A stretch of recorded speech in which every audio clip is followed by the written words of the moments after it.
At welcome back to part 2 ng Sun Life Cycling natin. So kakatapos lang natin kumain sa McDo. So diretso na tayo ngayon sa event. So kailangan natin punta sa start line. So yun yung mismong event niya. So maya reka tayo sa bandang unahan. And doon nga natin makikita si Piolo Pascual at Matteo Guticelli sa starting line. So ayan tayo nagpa-picture. Siyempre may picture din tayo niya. Tayo pa ulit. So yan. So mag-start na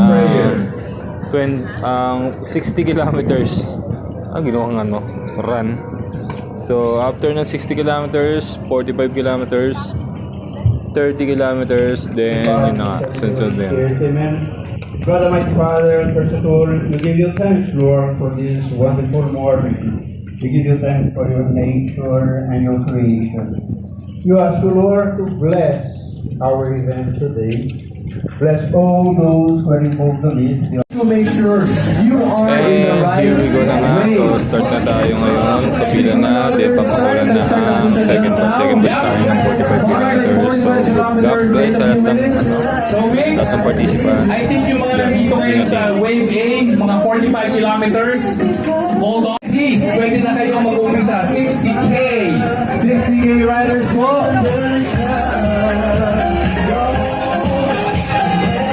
BJ, 60 kilometer riders, please do it your way up front. First timers, patingin! Marami na rin. Wow! May mga ilan-ilan. May mga ilan-ilan. So sa mga first timers, enjoy. Nakikita nyo ba yan? In a matter of 10 minutes. So second lap na tayo pa ba? After na ito last lap na lang.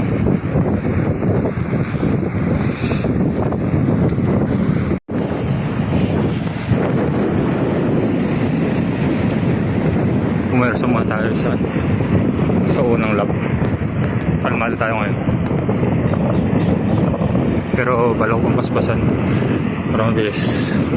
Since mahangin.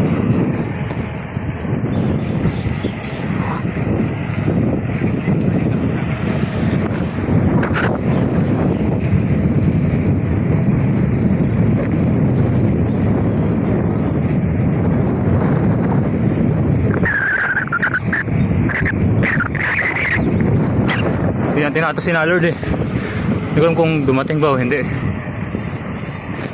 Pero nandito si Piolo at si Matteo Guticelli. Number natin. Medyo maluwag lang yung ulo ko. Wala ako yung size. Dati XL lang pero okay lang din yan. May lang. So on the way to finish na tayo. Konti na lang. Konting days na lang.